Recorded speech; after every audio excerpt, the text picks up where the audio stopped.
Hello, and thank you for watching OTH Newsmakers. I'm City Editor Kelsey Boudin, and we start our election 2016 coverage here in Olean with the alderman races in 1, 3, and 5. And we're here with former Mayor Linda Witte, who is running on the Democratic ticket for Ward 1.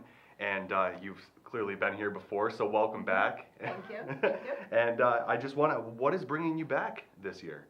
I think I still have that urge to just serve my community and, get things done and move the city forward, but take care of just, local issues, particularly in Ward 1. Yes, as an alderman, you oversee your ward, but you also do things for the entire city. So I'm eager to get back in and, just help. Mm-hmm. And the obvious question is, I think a lot of people would ask, would this be a launching point for the mayoral election upcoming here? No.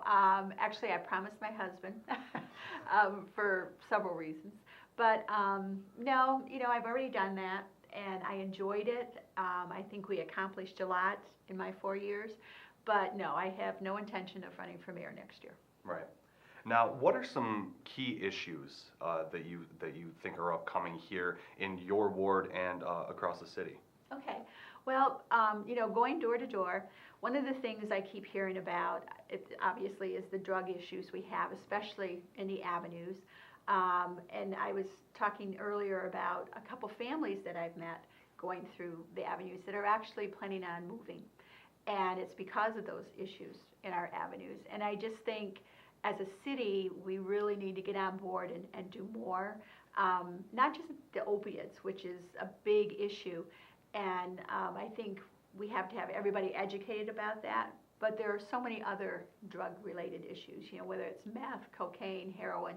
I think as a city, we really need to be in line to address that.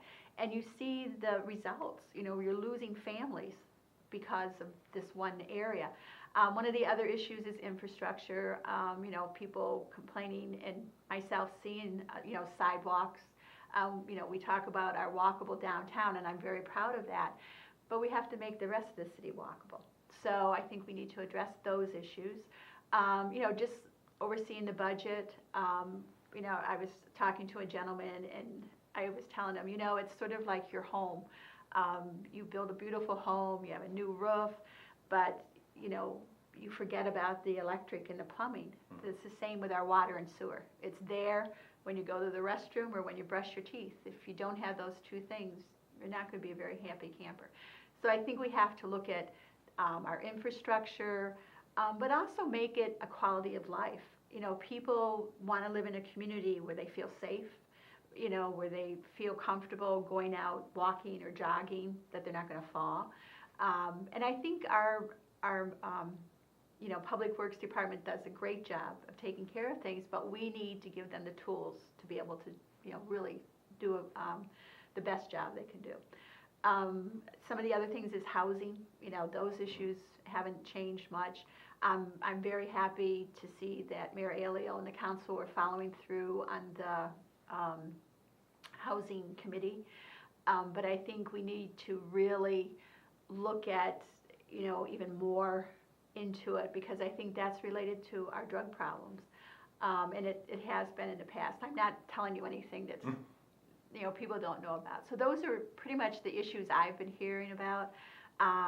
As far as infrastructure also, for instance, getting back to the infrastructure, future roundabouts. One of the issues that I've heard a lot about, especially in the avenues, is the roundabouts, say the one at Front Street. And I'm fine with the one at Berry and Main, because I think that the way it interlocks there is really confusing.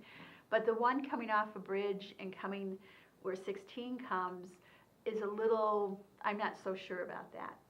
One of the original plans was to come off of 16, right there, coming off of 16 to do it. And to me, that makes more sense than Front and Main. So that's one of the issues that has come up, in regards to Ward 1.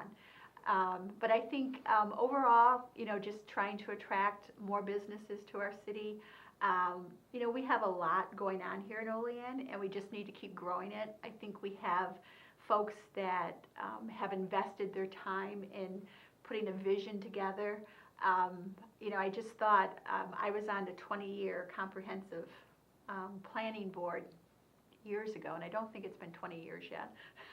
I'm getting old, but not quite that old. And a lot of the things that were in that comprehensive plan have really already come to fruition.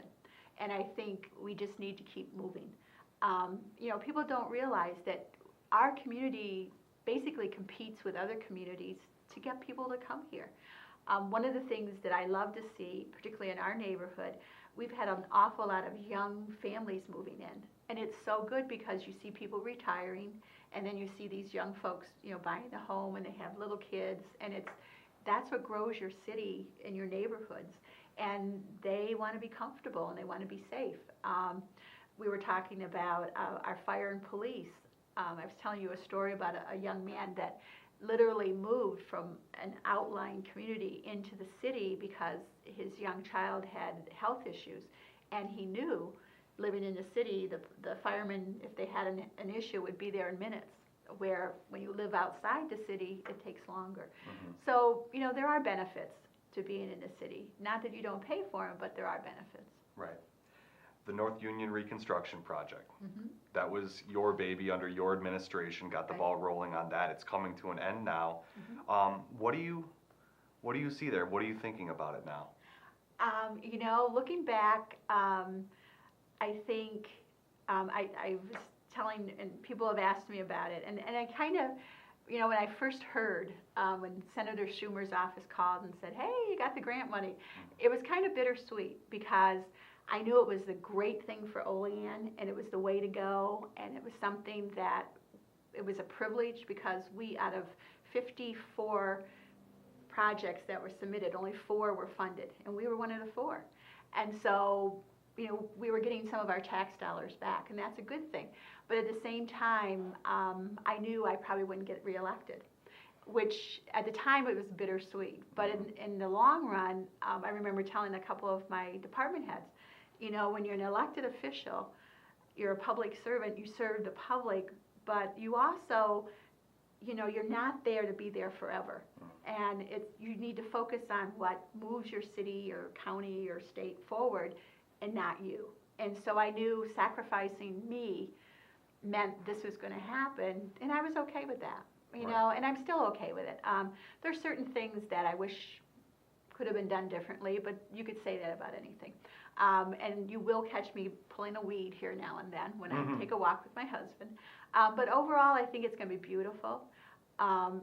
Change is hard, and I know a lot of folks, and not just seniors, but others, were really against it. But I think a lot of them have come around to see it's more convenient, it's safer. It really does make downtown more walkable. And I think we just need to keep growing. So I think it was a good thing. Sure. You clearly have experience. You've been an alderman, you've been a county legislator, you've been a mayor. What have you learned over the years about how the wheels turn in government? It's interesting because sitting on a council was totally different than, say, being a legislator. Being a council person, you're one of 7, so it's a little easier to kind of negotiate, and come to a consensus. And then going to be a legislator, I was one of 21. It was before they downsized, and it was much harder. It was like herding cats, and sometimes there were literally times where people were very informed, and other times people just showed up. And I remember my friend who's a longtime public servant, he said, there's some people that just take up airspace, and I never wanted to be one of those people. I wanted to be someone that was informed and knew what you were talking about, and knew what other communities were doing. So I always attended either NISAC or NICOM, because you can learn so much from them.